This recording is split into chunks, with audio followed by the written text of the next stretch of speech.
विमलेश जी मध्य प्रदेश से। राधे राधे महाराज जी। महाराज जी आपके चरणों में कोटि कोटि प्रणाम। गुरुदेव भगवान, प्रेम का आनंद क्या है महाराज जी? गुलाब जामुन पाया है, कैसा लगा? मीठा। कितना मीठा? जो पाता है उसी को स्वाद पाता है। बस उत्तर यही है। यही उत्तर है। प्रेम का आनंद कैसा? जो पाता है वही जानता है। अनिर्वचनीयम प्रेम स्वरूपम। ये तुम्ही से उत्तर दिलाना चाहते थे। एक प्राकृतिक वस्तु रसगुल्ला का आनंद नहीं बता सकते तुम। बोले मीठा, बोले कैसा मीठा? बोले पा के देख लो। ऐसे ही प्रेम का आनंद क्या है? अनिर्वचनीयम प्रेम स्वरूपम। इसको वाणी से नहीं कहा जा सकता, क्योंकि हृदय का विषय सूक्ष्मतरम, बड़ा सूक्ष्म है। अनुभव स्वरूपम, ये केवल अनुभव में आता है। प्रतिक्षण वर्धमानम, ये प्रतिक्षण वर्धमान है।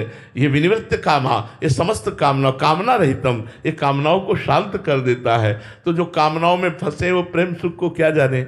इसलिए भगवत आराधक ही जानता है हृदय का विषय। इसे वाणी से नहीं कहा जा सकता। जब एक प्राकृतिक वस्तु के आनंद का वाणी से वर्णन नहीं किया जा सकता, तो चिदानंद प्रेम का कैसे वर्णन किया जा सकता है? समझ रहे हो बच्चा? उसकी प्राप्ति का सूत्र। हाँ, प्रेम का यही बताने के लिए तो संत जन अपना जीवन धारण किए हुए हैं। प्रेम मूल यह नाम है, प्रेमी रसिक जपत यह नाम, प्रेम मगन निज बन विश्राम श्री हरिवंश जहाँ रहा है। जो निरंतर नाम जप करता है, गंदे आचरणों का त्याग करता है, भगवत शास्त्रों का स्वाध्याय करता है, भगवत प्रेमी संतों के चरित्र पढ़ता है, भगवत प्रेमी संतों का संग करता है, उसके हृदय में प्रेम का स्फुरण हो जाता है। दूसरे शब्दों में, शांतिरव्यर्थ कालत्वम विरक्तिर्मान शून्यता, आशा बंदा समुत्कंठा नाम गाने सदा रुचि, आसक्तिस्तद गुणाख्याने प्रीतिस्तदवस्ति स्थले। अगर ये लक्षण है तो प्रेम का प्रादुर्भाव हो जाएगा। शांतिर, तुम्हें कोई सताए तुम शांत रहो, विचलित मत हो, उद्वेग को प्राप्त मत हो, क्रोधित मत हो। प्रतिक्रिया नहीं आनी चाहिए आपके हृदय में। प्रेम प्राप्ति करना है तो सबसे पहला सूत्र लिखा, शांति। जो आपका बुरा करे उसका भी आप भला करो। आपके अंदर उद्वेग नहीं आना चाहिए, क्रोध नहीं आना चाहिए, प्रतिक्रिया नहीं होनी चाहिए, उसकी क्रिया की प्रतिक्रिया नहीं होनी चाहिए। शांति, अव्यर्थ कालत्वम। दूसरा, एक भी मिनट तुम्हारा समय भगवान से बिलग नहीं जाना चाहिए, कबहू काल वृथा नहीं जाए। अव्यर्थ कालत्वम। अब अपने समय को देखिए, एक भी मिनट भगवान के चिंतन से हमारा चित्त अलग ना जाए। हम अपनी दिनचर्या ऐसी बनावें, ऐसे कार्य बनावें जिनमें हम भगवान का चिंतन करते हुए अपने कर्म को करें, चाहे वो व्यापार हो, नौकरी हो, किसानी हो, कोई भी कार्य हो। विरक्ति, अधर्म युक्त भोगों से वैराग्य धारण करना। समस्त भोगों से वैराग्य धारण करना ये निवृत्ति मार्ग है, लेकिन अधर्मयुक्त भोगों का त्याग कर धर्मयुक्त भोगों को भोगते हुए भगवान के मार्ग में चलना एक गृहस्थ मार्ग है। विरक्ति, मान शून्यता, किसी से भी मान चाहने की इच्छा ना हो। कोई मान दे भी तो बुरा लगना चाहिए। जैसे कोई हमें विष दे तो बुरा लगेगा ना, तो सम्मानम कल्याति घोर गर्णम नीचापमानम सुधा। सम्मान को विष के समान समझे और नीच पुरुषों द्वारा किया हुआ अपमान अमृत के समान समझे।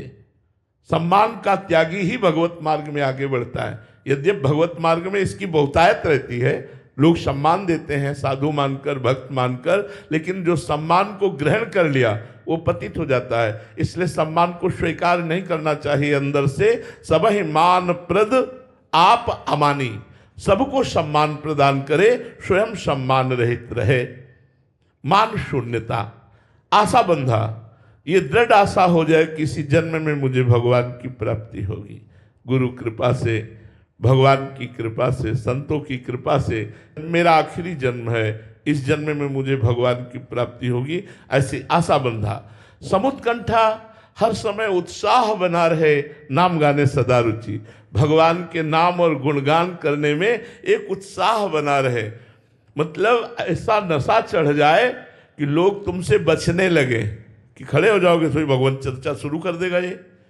अगर इसके पास खड़े हो गए तो भगवत चर्चा शुरू कर देगा। ये लोग बचने लगे कि इसे बचो ले तो ये भगवत चर्चा शुरू कर देगा। अगर हम चुप रहे तो वो अपनी शुरू कर देगा। वो शुरू कर दिया तो ठीक नहीं है, इसलिए हम शुरू करें।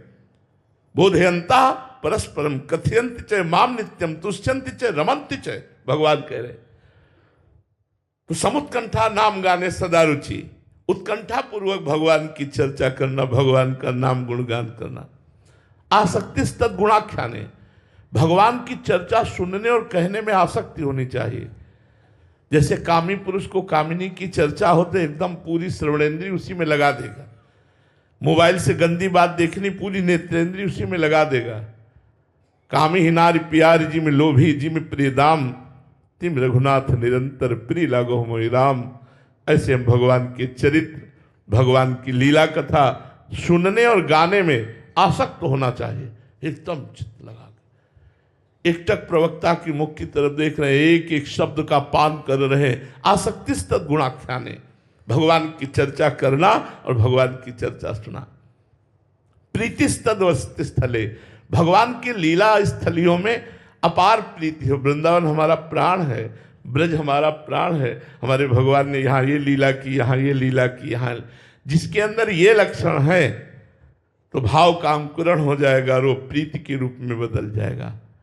निरंतर नाम जप करो, संतों का संग करो, भक्तों के चरित्र पढ़ो, भोजन को भगवान को अर्पित करके पाओ, प्रसादी पाओ, तो बुद्धि शुद्ध हो जाएगी और भजन की तरफ बढ़ेगी। और भजन से ही प्रेम होता है। भजन न से